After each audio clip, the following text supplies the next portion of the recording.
Welcome back to Raceweek Illustrated Garage Talk. Family is very important in racing, and in the state of Georgia, many race fans consider the Elliotts of Dawsonville, Georgia, to be the first family of racing. We're joined now by 1988 NASCAR Sprint Cup champion Bill Elliott from the Georgia Racing Hall of Fame in Dawsonville, Georgia. Bill, thanks for being with us. Tell me, how important has family been to you in racing? Well, without the family entity, I would have never gotten anywhere where I got throughout my career.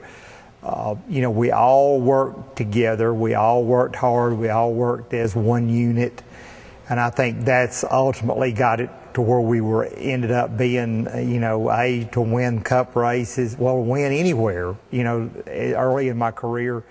When Ernie and I started, then Dan got involved later on during the cup era, and then all the support you got from the county and the family and friends that you had, that's pretty much what made things work for us.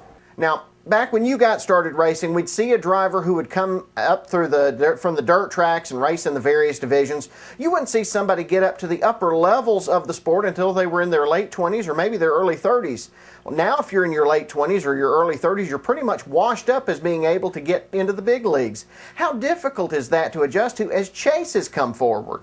Well, in my era, the people put the emphasis on the drivers that had been established, like a Cale Yarborough, like a David Pearson, like a Richard Petty.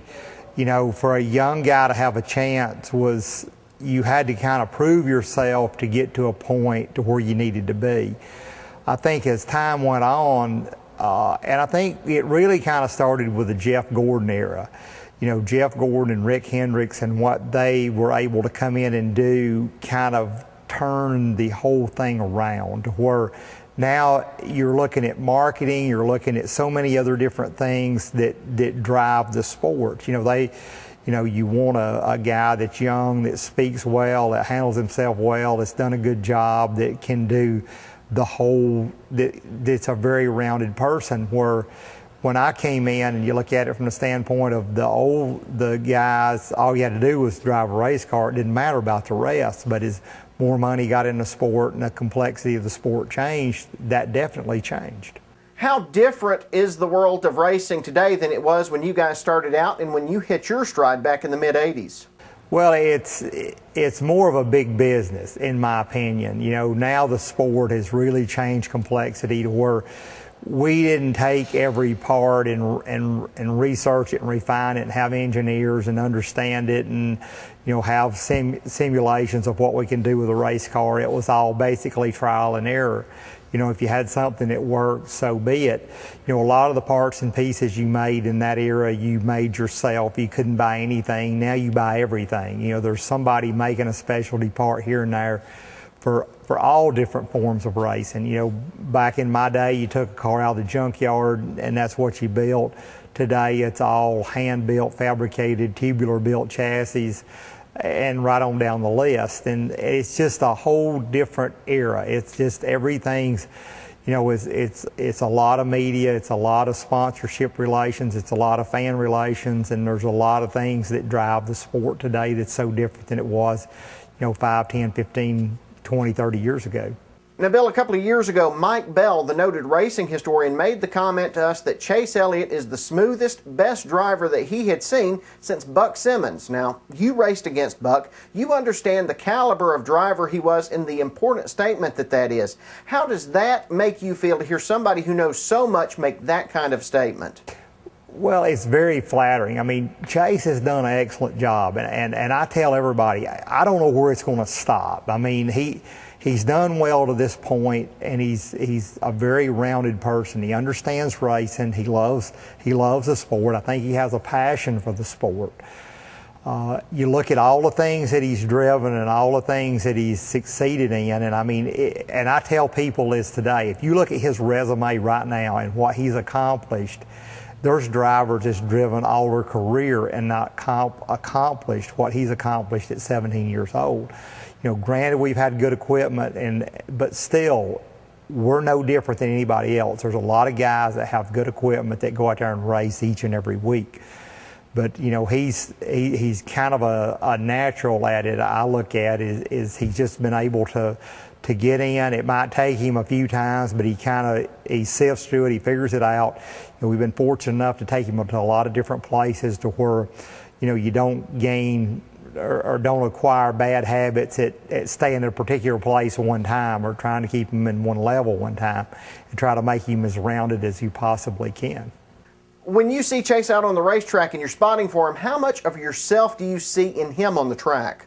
Well, he's better than I ever thought about for me being. I mean, I feel like he's way excelled because, you got to understand when I grew up racing, it was a whole different era. We ran such a different car. We ran such a different tire. We ran, so many different combinations of different things. And, racing's so different today. And, back in my era, you had very little access to driving a lot of different cars, where today, you've got so many different forms of go-karts, quarter midgets, bandoleros, legends, late models, from pro late model, super late model, dirt late model, pro dirt late model. You've got so many areas, sprint cars, and I could go on and on and on, to where kids today, and that's what I tell everybody today, is these kids that not only Chase, but there's a lot of others that have raced hundreds of races by the time they're 16 years old,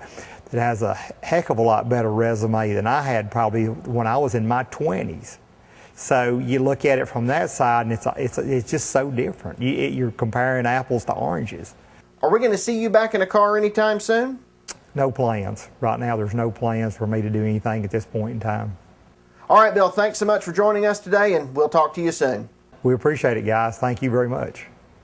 That's going to do it for us this week here on Raceweek Illustrated Garage Talk. Next week, we'll have a look at action from Livonia Speedway and Dixie Speedway, and we'll travel back to Montgomery Motor Speedway for some asphalt action.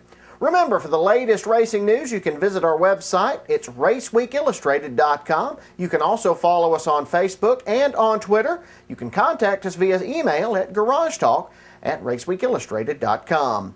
Until next time, I'm Brandon Reed. This is Raceweek Illustrated Garage Talk, and we'll see you at the races.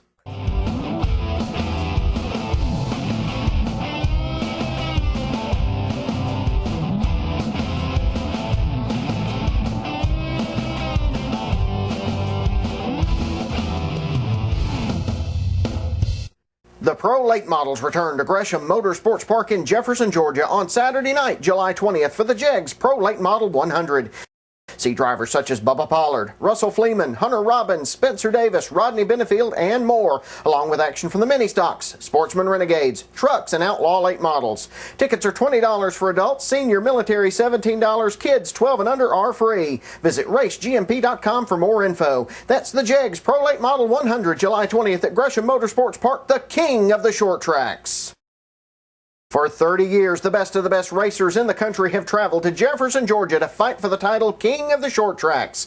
The fight continues at Gresham Motorsports Park as Slack Auto Parts presents the 30th Annual World Crown 300 presented by Peach State Freightliner and Ford Powerstroke Diesel on August 10th. Dawsonville, Georgia's Chase Elliott will look to defend his crown against fast aces like Bubba Pollard, Daniel Hemrick, TJ Reed, Spencer Davis, and more. And when the action is over on the track, things will get hot overhead with a huge fireworks display sponsored by Royal Oak. Get $5 off with a discount coupon available at Slack Auto Parts. Active and retired military and their families get in free with a military ID while supplies last, courtesy of Kipper Tools. Tickets are $30 for adults, $25 for seniors, kids 12 and under free. Go to racegmp.com for more information. Come see a king crowned at the Slack Auto Parts World Crown 300 presented by Peach State Freightliner and Ford Powerstroke Diesel, August 10th at Gresham Motorsports Park in Jefferson, Georgia, the king of the short tracks. The Pro Late Models return to Gresham Motorsports Park in Jefferson, Georgia on Saturday night, July 20th for the JEGS Pro Late Model 100.